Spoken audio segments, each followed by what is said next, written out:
Bonjour à tous. Aujourd'hui, j'ai le plaisir de retrouver Emma et Amélie. Coucou les filles. Bonjour. Bonjour. Alors, nous allons voir bien, les énergies du moment, voir un petit peu ce qui se passe. Il y a beaucoup de perturbations et on voit notamment des changements d'attitude au niveau des personnes. Donc, je voulais aller un petit peu investiguer à ce sujet-là dans l'énergétique pour voir un petit peu ce qui se passe. Alors, quand je vous dis énergie du moment, vous connectez à quoi, les filles?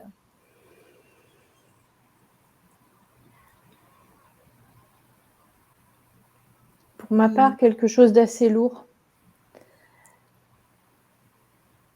J'ai une sensation d'avoir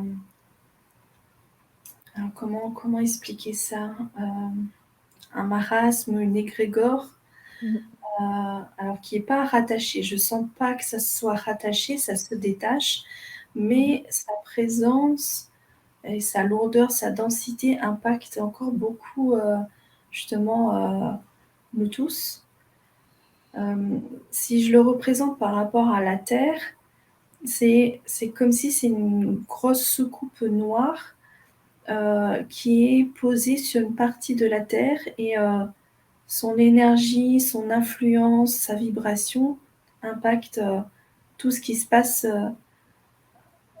qui est en contact avec justement cet égrégore.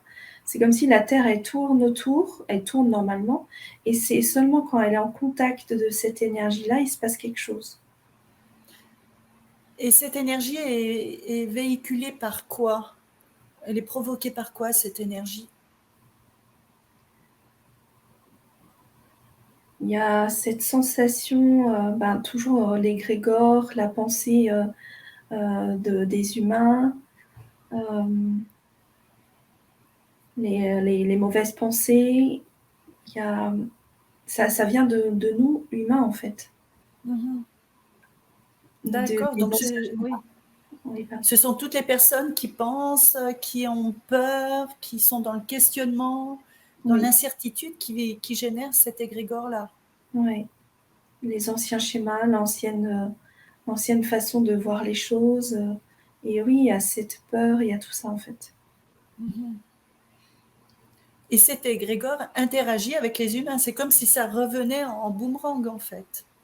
Oui, c'est On pour s'auto-alimente. comprendre, pour comprendre en fait l'interaction, c'est comme s'il a un rayonnement. Il y a l'interaction avec le rayonnement, mais également comme si il y a une pluie d'éléments qui nous touchent.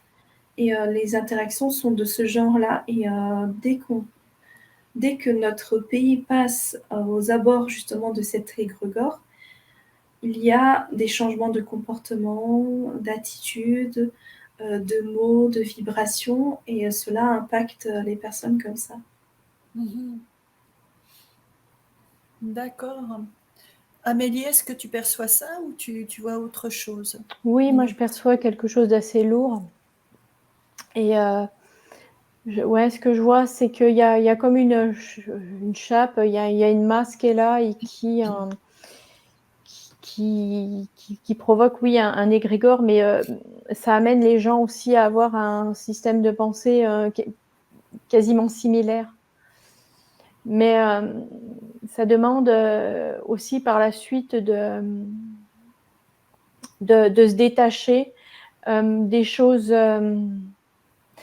négatives que l'humain peut transporter avec et sur lui pour monter en fréquence. Mais justement, tu parles de la montée en fréquence.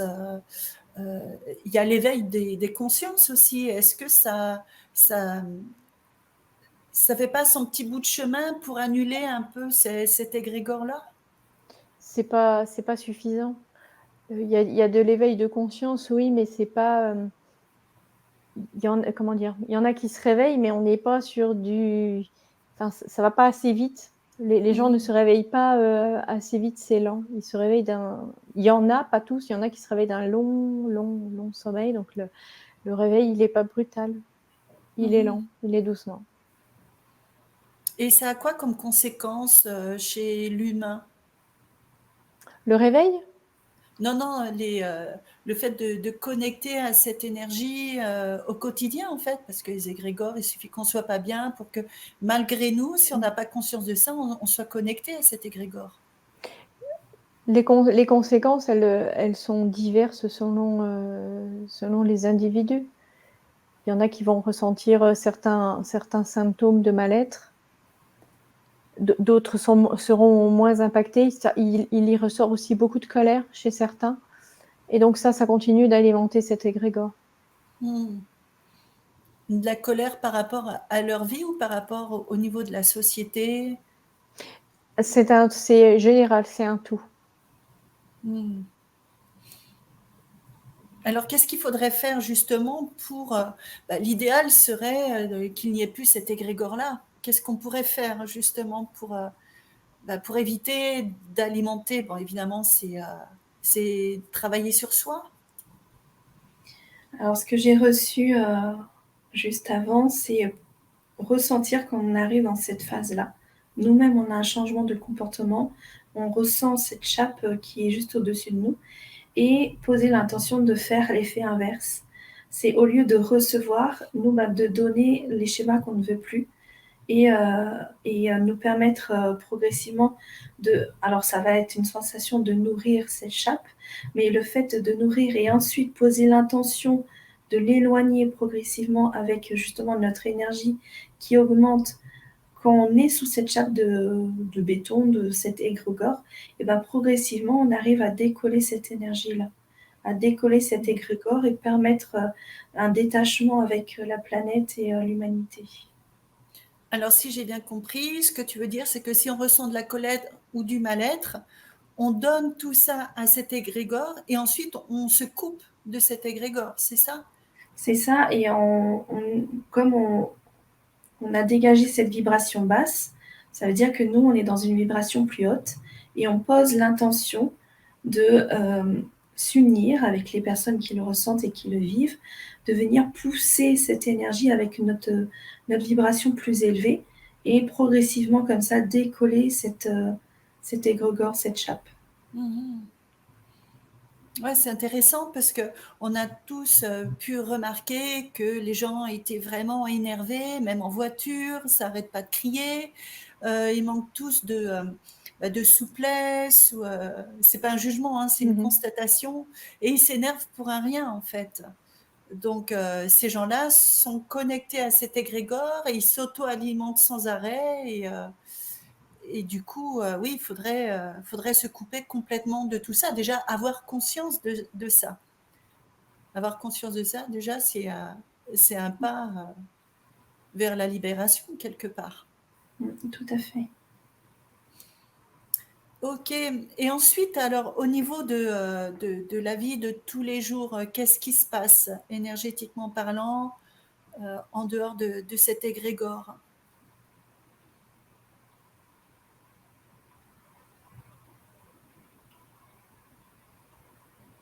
Au niveau des personnes qui œuvrent pour la lumière, pour faire en sorte que ça aille mieux. Est-ce qu'elles ont un impact énergétique? Oui. Oui. Oui, elles ont un impact énergétique dans le sens où les personnes qui œuvrent actuellement pour le bien vont fonctionner comme des passeurs d'âme et donc vont aspirer naturellement les mauvaises ondes, on va dire, pour les transmuter en lumière bénéfique. D'accord. Ah oui. Ça veut dire qu'elles aspirent l'énergie négative, qu'elles transmutent. Oh, tout à fait, oui. Elles sont au front, aux premières loges. Oh là là. Et ça agit vraiment beaucoup sur notre environnement énergétique. Oui. Oui, ça demande à plus se nettoyer, à être plus ancré, être plus dans l'instant présent. Et grâce à ces personnes, est-ce que l'égrégore que vous avez vu au départ peut être amené à diminuer pour se dissoudre peut-être par la suite? Se dissoudre, non, pas pour le moment. Il y a parce ce qui est demandé à l'humain, c'est de se défaire de ces vieux schémas, donc de se délester de tout ce qui l'incombe aujourd'hui, tout ce qui est de mauvais. Et ça va aussi plus loin que ça. Ça demande il y a du nettoyage familial aussi à faire sur soi et familial pour pouvoir se détacher, pour pouvoir entre guillemets switcher, se délester. Voilà, j'ai vraiment l'image d'un manteau trop lourd qu'on enlève et pour pouvoir être beaucoup plus léger. Et oui, c'est vrai qu'il y a énergétiquement plein de travail à faire, même au niveau familial, hein, constellation familiale, tout ça aussi. Oui, il y a du karma aussi à épurer, pas forcément que le sien, mais beaucoup le karma familial. En tout cas, pour ma part, c'est ce qui ressort beaucoup, le karma familial, oui. D'accord, bah oui, karma familial. Et puis, il faut dire aussi qu'un pays a aussi un karma. Donc, c'est pas pour rien s'il se passe plus de choses dans un pays plus qu'un autre. Il y a tellement de choses qui sont en ligne de compte. Alors, qu'est-ce qu'on peut dire aux personnes, justement, comme conseil? Qu'est-ce qu'on peut leur dire pour qu'on puisse retrouver un certain équilibre dans ce chaos énergétique? De rester ancré, de vivre dans le moment présent aussi. Est-ce qu'il y a des petits exercices, comme on a dit, se recentrer sur soi, essayer de voir un petit peu la problématique qu'on peut rencontrer dans notre famille et à travers nous? Est-ce qu'il y a autre chose qu'on pourrait conseiller aux gens de faire? Quand ils ont vraiment cette sensation d'avoir besoin d'œuvrer sur quelque chose, sur une mémoire, sur une limite, sur un blocage, c'est vraiment de s'écouter et d'y aller. En fait, là, la vision que j'ai, c'est que je vois des personnes en train de marcher et parler entre eux. Mais au-dessus de leur tête, j'ai comme des écrans subtils avec plein de mémoire, des images qui sautent en fait, comme si c'est des informations qui demandent à être traitées pour être libérées. Et tout ça, c'est en attente. Et c'est en demande justement de mise en conscience et de libération.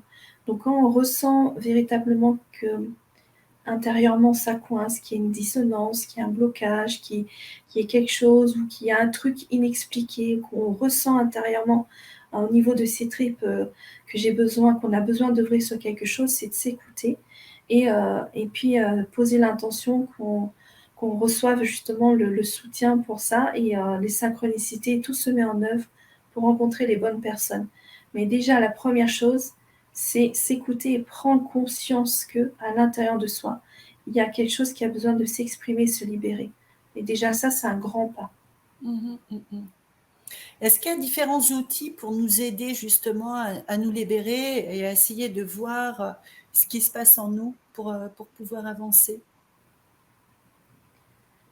Il y a des multitudes d'outils, que ce soit le soin énergétique, le soin karmique, le soin transgénérationnel, la psychogénéalogie, la constellation familiale, les lectures akashiques, ou même des bains sonores qui nous fait vibrer nos cellules et qui révèlent des choses, qui nous permettent de prendre conscience.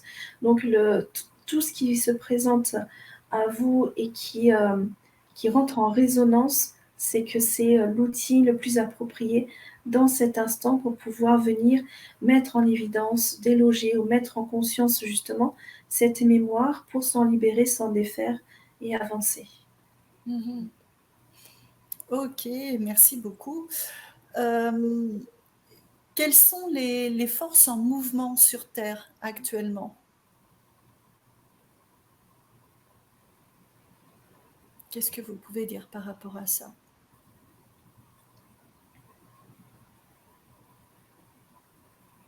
Je vois beaucoup la nature qui s'exprime.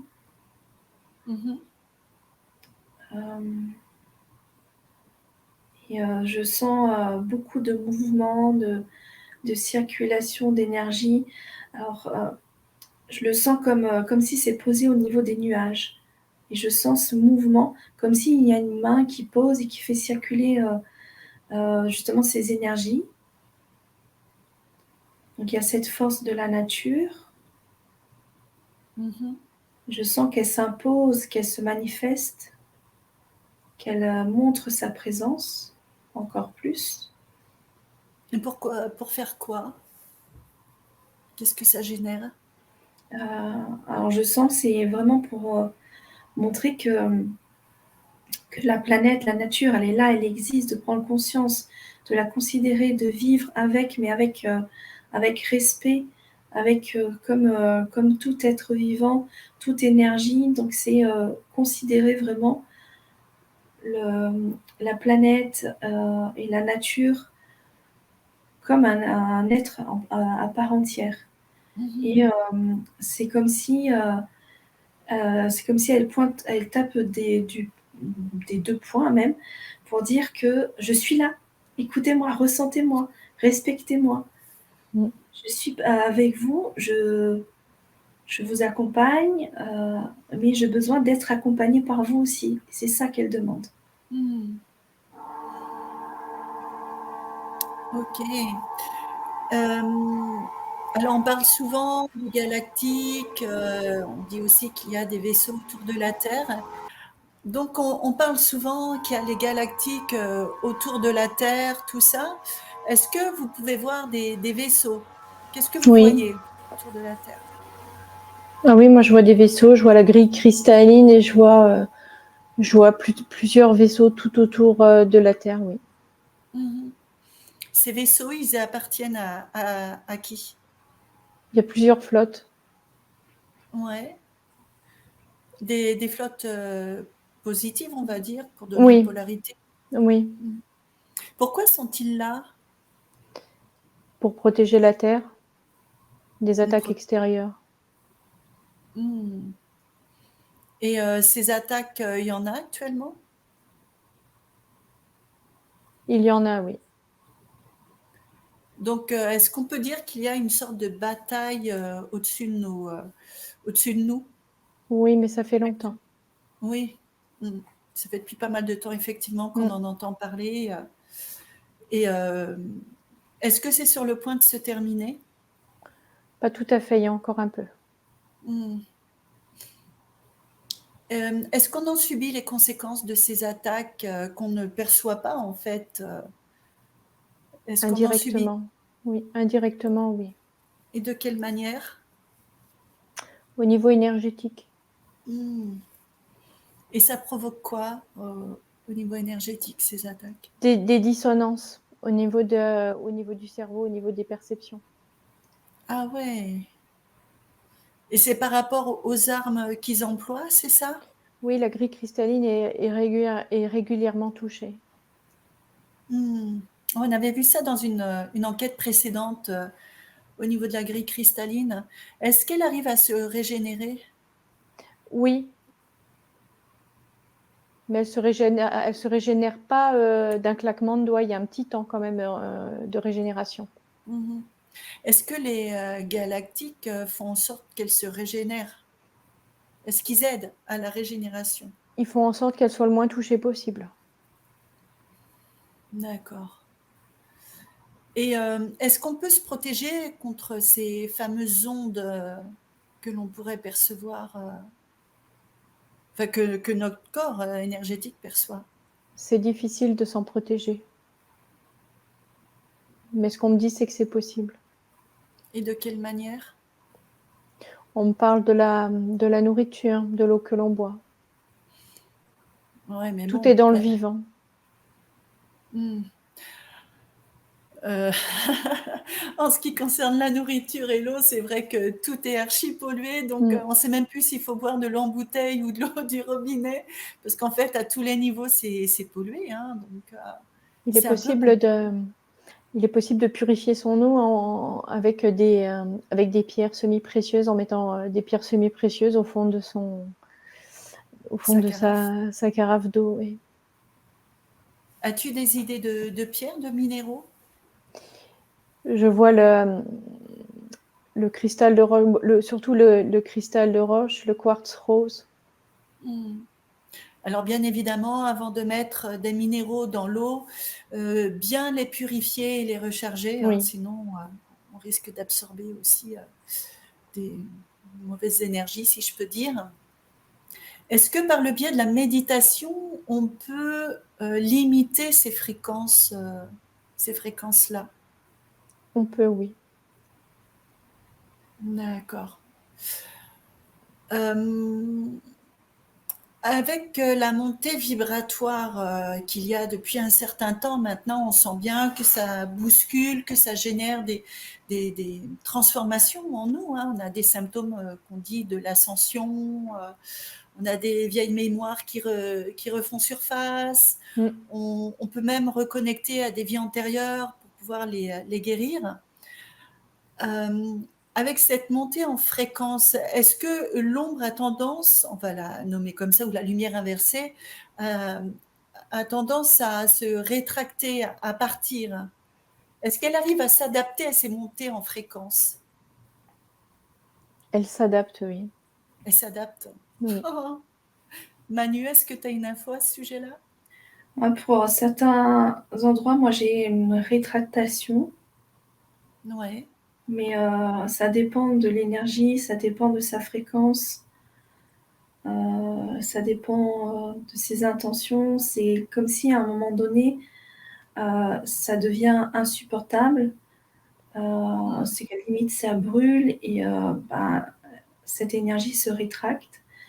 Mais il y a cette sensation de vouloir tenir bon aussi. Donc il y en a où elles sont toujours là. Et il y a une genre de phase d'adaptation, mais à un moment donné, ce sera trop. Et il y aura cette sensation de partir parce que c'est trop, ça brûle, c'est trop chaud, c'est trop vibrant, ça monte trop. Mais voilà, il y a des deux et ça dépend de la vibration de cette lumière inversée. Oui, parce qu'il y a l'équivalence aussi de l'autre côté, évidemment. Donc, au niveau de la résistance, c'est à peu près pareil. Est-ce qu'il y a des points stratégiques sur Terre qui sont plus alimentés en lumière que d'autres? Des points stratégiques? Oui, notamment au Brésil. Au Brésil? Oui. Est-ce qu'il y a d'autres points sur Terre? En Inde? Ouais. Moi, j'ai à Londres et j'ai en Afrique du Sud aussi, oui. Enfin, Londres, l'Irlande, voilà, dans ces coins-là, et en Afrique du Sud. Il y en a un petit peu partout sur Terre. Oui. Est-ce que ce sont comme des vortex énergétiques terrestres où la lumière s'amplifie à ces endroits-là? À certains endroits, il y a des passages, oui. Des passages? Comment ça, des passages? Des failles temporelles, cherchez le mot. D'accord, et ça génère quoi? Ça fait quoi sur Terre? C'est des endroits où c'est plus protégé, plus lumineux qu'à d'autres endroits. Et elles servent à Il y en quoi? a un peu plus. Il y en a un peu Pardon. partout. Et ces passages, ça sert à quoi? On peut passer, c'est un bien grand mot, hein, bien évidemment, il faut avoir l'autorisation, mais on peut avoir accès à d'autres dimensions. Est-ce que c'est plus employé, alors on va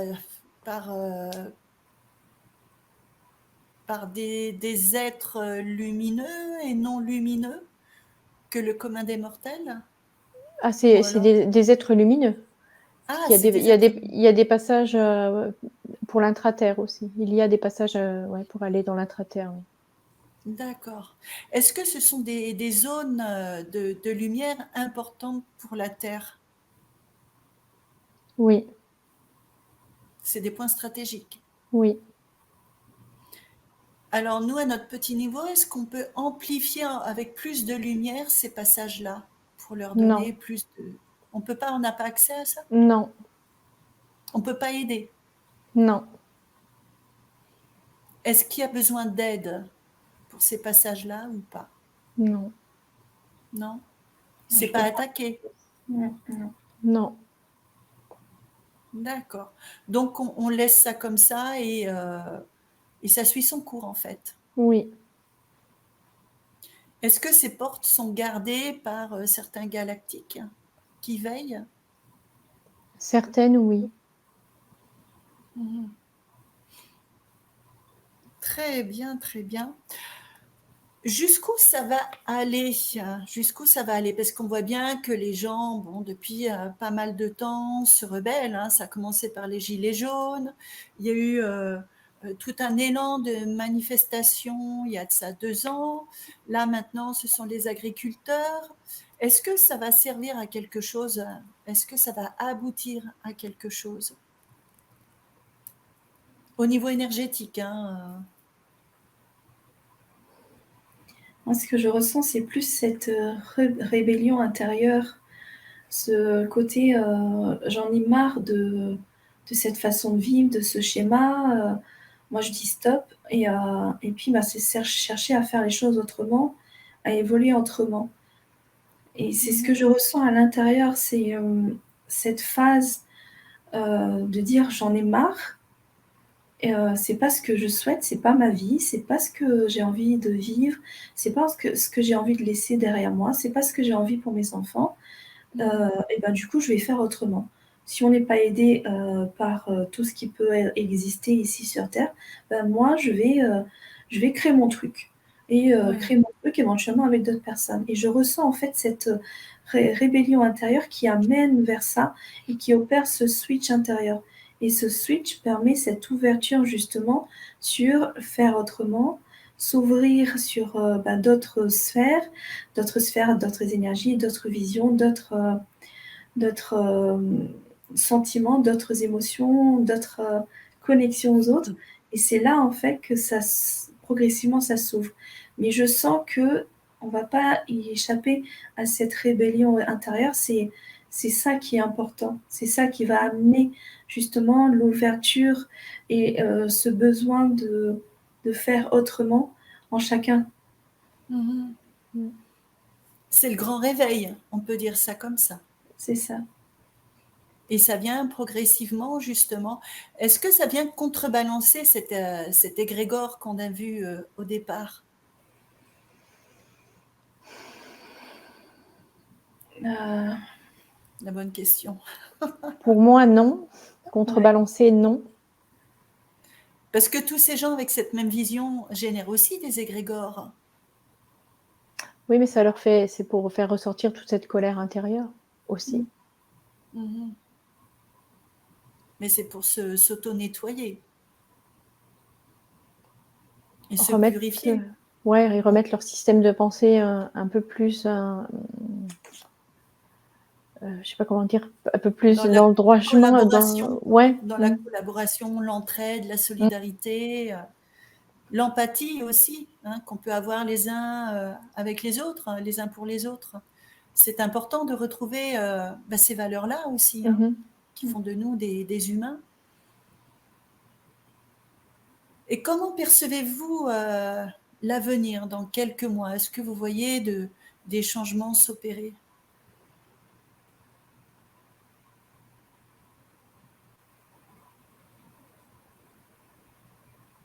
Pour moi, non, pas de changement significatif. Alors, le seul truc que je ressens, c'est éventuellement un changement léger d'énergie à partir de cet été. Mais on est encore dans les énergies, il n'y a pas encore ce changement significatif, Non. ces choses dans la matière qui se présentent, quoi.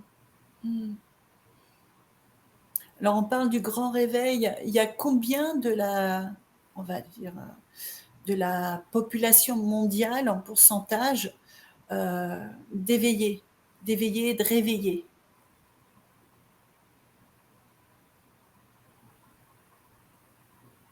J'ai eu 20%, je ne sais pas ce que Amélie elle a eu. Ouais, j'ai eu en dessous de 20, moi. Oh, en dessous de 20? Ouais.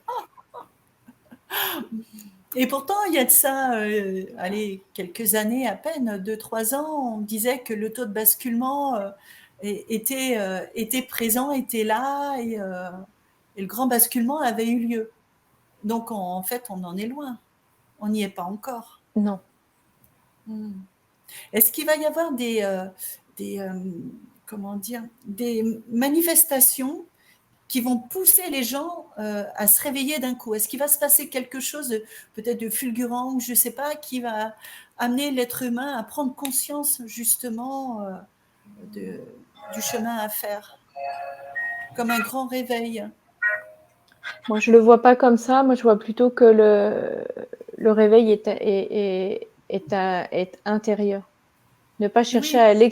à l'extérieur ce qui se trouve à l'intérieur. Ah oui, oui, mais quand je parle du réveil, c'est le réveil intérieur, hein. D'accord. C'est je sais pas, quelque chose de la société ou de la nature, quelque chose qui pourrait faire que l'être humain prenne conscience d'un coup et se réveille à lui-même. Je vois que ça se produit en chaque instant les instants touchent certaines personnes. C'est plus un travail de colibri, c'est plus un effet cumulé, c'est du progressif. Je le sens pas comme du jour au lendemain, hop, 100% de la population, elle bascule. Je sens que c'est également un chemin intérieur et cela demande de respecter le vécu de chacun et ce cheminement intérieur qui est quand même nécessaire pour aider l'autre à s'ouvrir. Et c'est en fait, dans chaque instant, il y a ce petit truc qui est là pour permettre à chacun de s'ouvrir et de basculer. Donc c'est être attentif et s'écouter en fait, s'écouter et cheminer. Mais en même temps, il y a cette foi intérieure que c'est tellement juste, les choses vont se produire avec le respect de cette justesse. Je sens aussi avec une grande sagesse parce que c'est l'âme de toutes ces personnes qui ont choisi de vivre tout ça et de cheminer, de grandir et de s'ouvrir. Mais cela demande du temps, du respect, de cheminer, de progressivement s'ouvrir pas à pas. D'accord.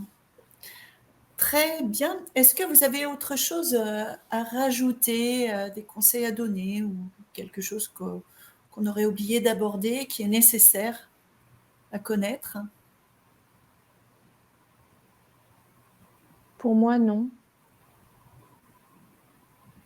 Il y a plusieurs clés qui ont été données dans dans cet audio, dans cette vidéo. Donc c'est piocher et mettre en pratique justement. C'est pas simplement écouter, c'est piocher, mettre en pratique, être à l'écoute de soi, ressentir et pratiquer. C'est uniquement ça, vivre l'expérience pour pouvoir permettre déjà ce cheminement intérieur et ce switch. L'ouverture des consciences est bien là malgré tout, on s'en aperçoit aussi. Maintenant, on peut parler de différents sujets alors que dans les années 80-90, on était pris pour des fous, hein. Donc on voit bien quand même qu'il y a une élévation de la conscience qui est bien présente et qui se fait d'année en année. Maintenant, c'est presque normal de parler d'énergie. Donc voilà, il faut rester positif, il faut dire que l'être humain fait son petit chemin, que les éveillés peuvent aussi contaminer gentiment, on va dire, de par leur vibration, réveiller les autres. Ça arrive aussi. Donc, comme tu le dis, Emma, c'est le petit colibri à notre niveau. Et si chacun fait ça, ça va aller un peu plus vite peut-être. Tout à fait. Donc, œuvrons tous dans notre cœur et pour le bien de tous. C'est un petit peu le message que j'ai envie de faire passer. Merci beaucoup Amélie, merci Emma. Cette enquête est finie. Et je vous dis à très bientôt. Merci à tous de nous suivre. Merci pour tous vos messages. Et n'oubliez pas de vous abonner, ça fait toujours plaisir, et de partager. Je vous dis à très bientôt. Ciao À les filles. bientôt. Au revoir. Au revoir.